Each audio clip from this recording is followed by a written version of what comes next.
Hey guys, welcome back to my channel. This is MF Kane. Today I'm coming at you with an ultimate killer guide. Today I'm going to be telling you about how to be an effective family member and an effective killer, an effective teammate, and how to effectively use the skill tree in order to make yourself the best killer that you can be. We're going to start off with the killers that you have at your disposal. You have Leatherface, you have the Cook, you have Johnny, you have Sissy. Sissy is who you're currently seeing now. And you also have the Hitchhiker. In a few months, we're going to be getting, supposedly, we're supposed to get Granny, which is going to be rather interesting, and she's going to be a very fun character. And then we're probably going to be getting Chop Top from Texas Chain Saw Massacre 2. But today I'm only going to tell you about the characters that we have now. So, in my opinion, the strongest character is Leatherface. And I'll tell you why. So, each character's abilities are split up into three different classes, I'm going to call them. There are the anchors, whose job mainly is to stay in the house and try to find survivors. Then you have roamers, whose job is to trap and hunt down survivors using the tools that the survivors have. Then you have the tank, and the tank is Leatherface. Leatherface can outright delete certain tools that survivors have. And Leatherface is the strongest because he can do the most damage, and you can use ability points that can be found in the skill tree to make his endurance better. And his perks go along with that perfectly. You can make him the most damage dealing killer in the game. And considering most encounters have you doing 1 to 2 to 3 hits before they slip through a tunnel or they slip through a crack in the wall. Personally, I find Leatherface to be the best. Also, because he's Leatherface. He can thrust his chainsaw through these holes in the wall. He can also completely destroy the little vents. Speaking of which, the anchors, mind you, the Cook and Johnny, are mainly, they can't destroy the tunnels, but they can close them. But then they can be reopened by the survivors. But that makes noise, so on and so forth, what have you.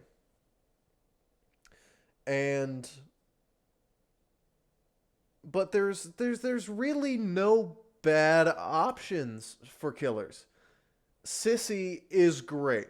Her power is a poison that she can put on objectives, that she can put on health potions, and she can just put it in the air near, say, an objective. How you use her can almost determine the game. I would put her at the second. The way you want to use her is you want to use her as kind of a lurker. Whereas with Leatherface, you need to go around destroying things. If you're playing as Leatherface, if you're not chasing a survivor, you need to be doing something. You need to be collecting blood or destroying something. Because when Johnny or Sissy or the Cook or the Hitchhiker is chasing a survivor, with as little tools as they have, the better you will do. And so with Sissy, you can also kind of do that. You don't want to poison health cures and all that because there's too many of them around the map. But If you want to poison the pump, you can. And that is a very, very good option for your poison. I'm not sure if you can poison the generator or poison the car battery, but I'm pretty sure you can poison the fuse too. But don't quote me on that. And so Sissy is number 2. She can use the vents. She can duck under the vents. She can slip through the holes in the wall, but she can't go through the barricade. Johnny and the cook can't do anything about the barricades. Only Leatherface can, which is why you need to say, hey, Leatherface, I'm on the upstairs. Do me a favor and destroy this barricade.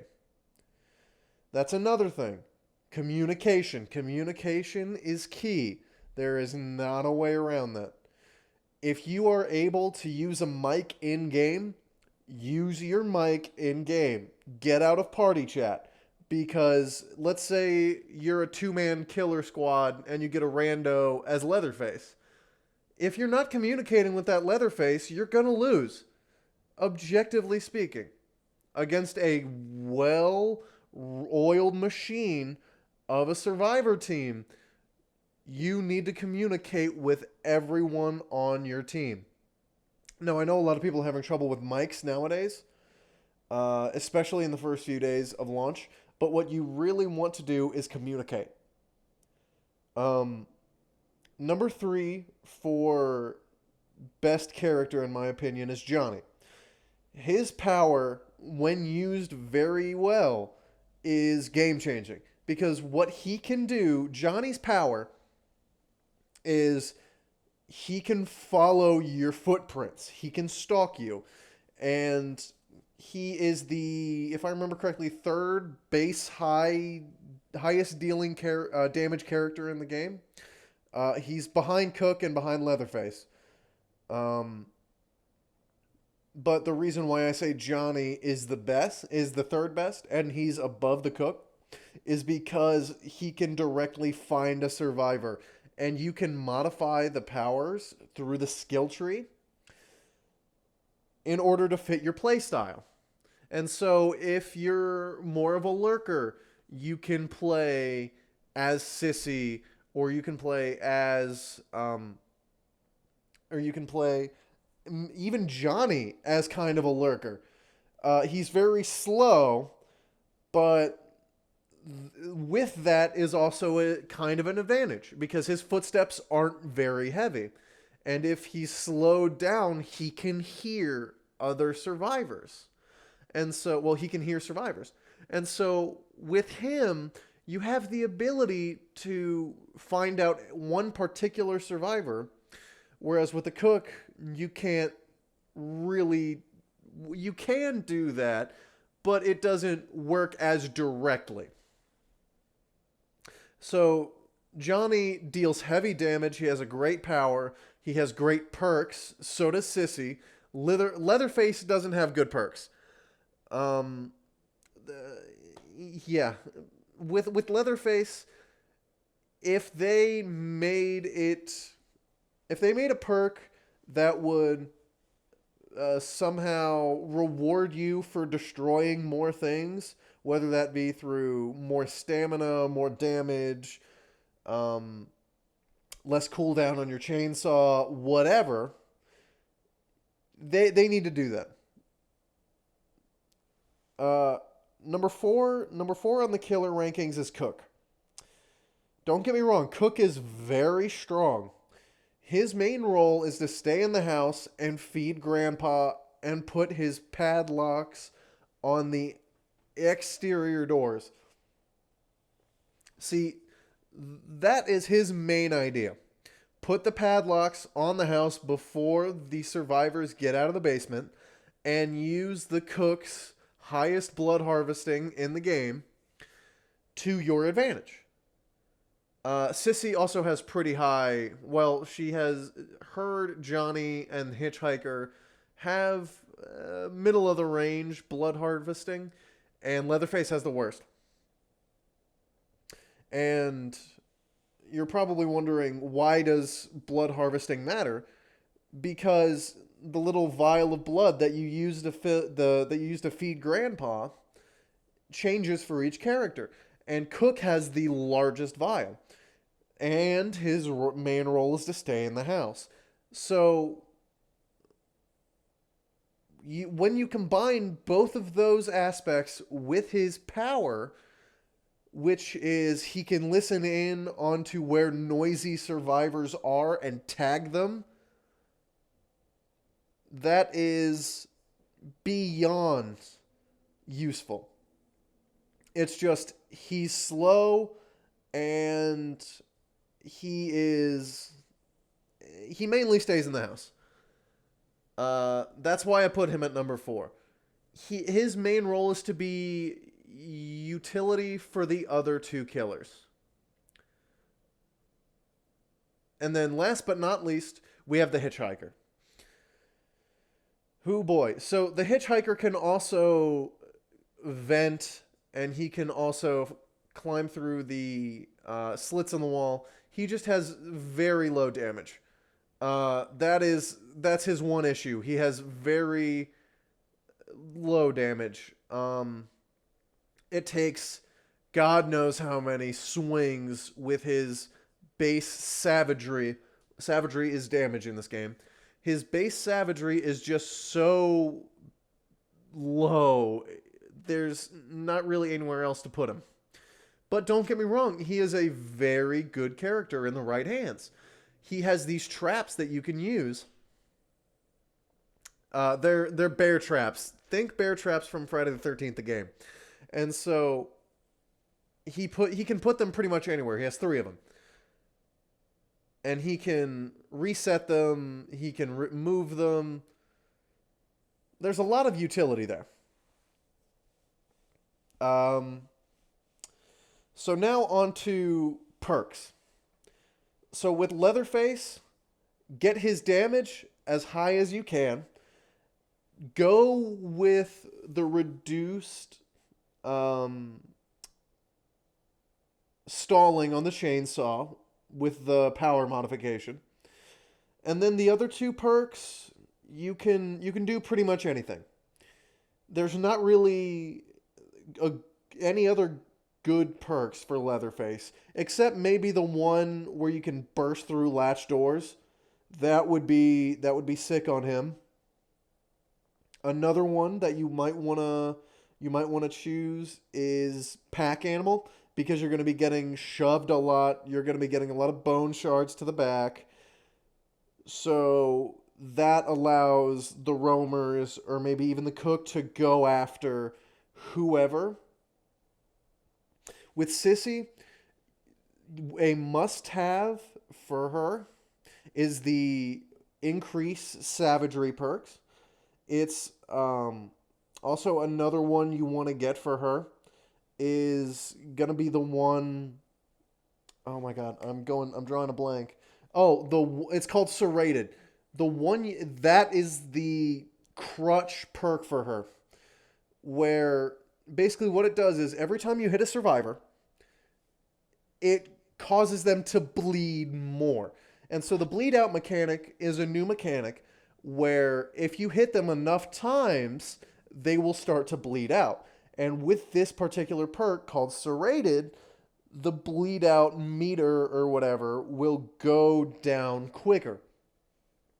And with Sissy and the Hitchhiker, this is a crutch perk for them. Because if you hit them 2 or 3 times, they won't go down. And if they get away from you, they'll continue to bleed out at a higher rate, which means more blood for you to spot. And maybe they might even just bleed out.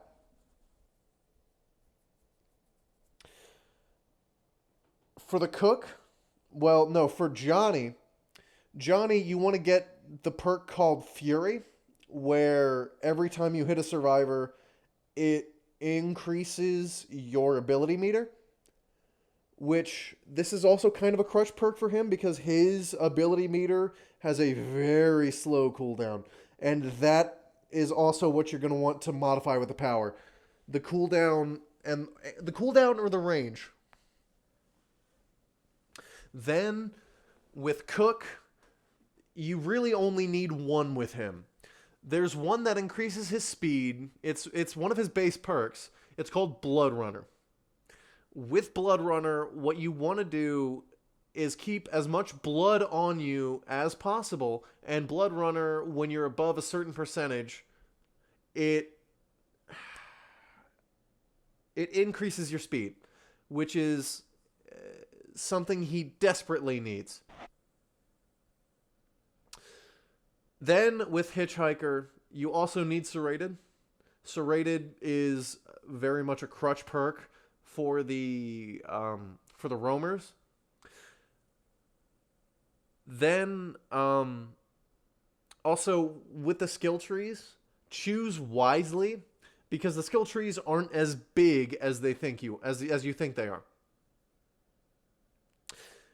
Now, when you're actually in the game, the roamers and Johnny usually start outside of the main house. When you do that, you need to turn on the car battery. You need to turn on the generator. Actually, I think the generator is automatically on at the beginning of the match, but you need to turn on the car battery. And if you were Hitchhiker, trap the car battery and trap either the pressure exit or the generator. If you're Leatherface, try just bum rush the survivors when you're in the basement in the beginning of the game. Bum rush them and then go up to the main level as soon as Grandpa gets woken up. When he gets woken up, you need to go up there and start destroying the vents, the barricades that are in the backyard, the front yard. That's when you really need to start cleaning up the map.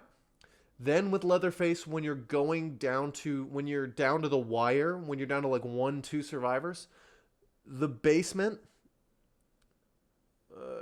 is probably where they're going to be, because the basement exit is one of the safer ones.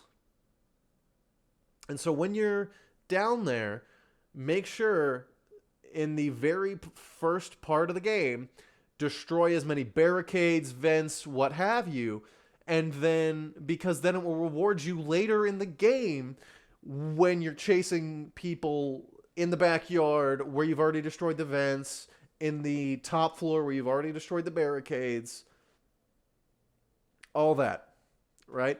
Then with Sissy and Hitchhiker, your main job is to lurk. Be everywhere. If you hit the C button, you crouch. And you will not know how many times survivors have mistaken me for being another survivor. It's insane.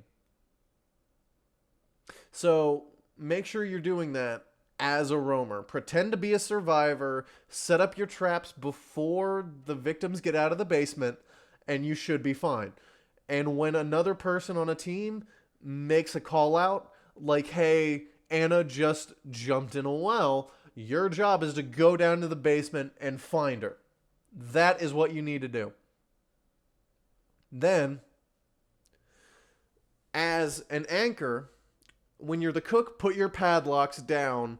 Put your padlocks on things before anything else. Then start collecting blood.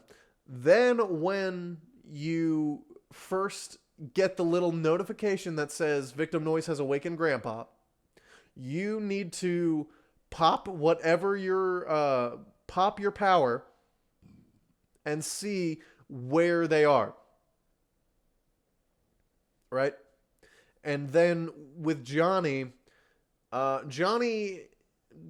turn on the car battery, then chill around the house. Chill, when the basement opens and when Victim Noise has awakened Grandpa, you need to go down to the basement and pick up any stragglers and follow their footprints.